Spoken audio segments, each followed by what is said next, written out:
Shake, shake, shake, shake, shake, shake, shake your salt shaker.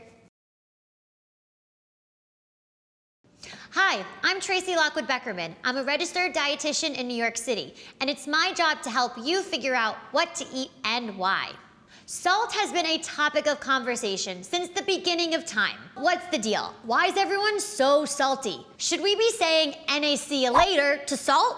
I'm here to answer all of these questions and more. 'Tis the seasoning, so let's get started. Let's get one thing clear from the start. Salt is not evil. The human body needs salt to function.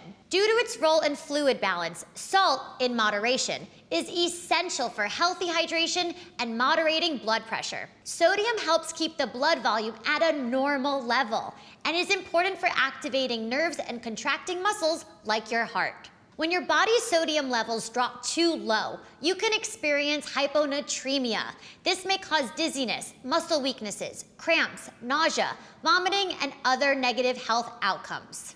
But when it comes to how much sodium you should be consuming, moderation is your best bud.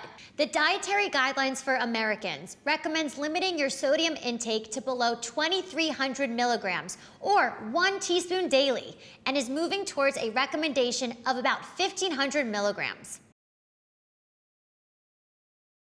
As yummy as salt can be when sprinkled over scrambled eggs in the morning or as a part of the perfect steak marinade, it can be harmful when used in excess. The extra water retention caused by sodium can significantly raise your blood pressure. This puts a strain on your hearts, arteries, kidneys, and even your brain. Over time, this strain could potentially lead to heart attacks and strokes. Plus, increased salt means more calcium elimination, which is likely coming from your bones. Therefore, excess salt intake can also be a risk factor for osteoporosis. On average, Americans eat around 3,400 milligrams of sodium per day. So really, we could all lay off the salt. We all know that processed foods, fast foods, bagged chips, crackers, and other delectables from the center aisle are high in salt. My advice is to consume these foods in moderation and keep an eye out for other sneaky salt culprits that you might not suspect. Some high sodium foods to watch out for are cheese, deli meats, cereal, canned soups, breads, most condiments, and pre-made sauces. Frozen foods also have sneaky levels of sodium to help with preservation, so watch for that when you're strolling through the frozen aisle. Tracy tip: when you are consuming salt or salty foods, check for iodine-enriched salt on the label. Iodine is needed to make thyroid hormones and controls the body's metabolism. It is often added to salt so that Americans get their recommended dose of the mineral, but many packaged foods do not include salt with iodine.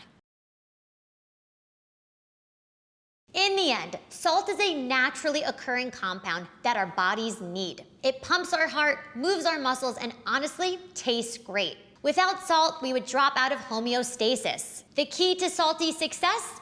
Practice moderation.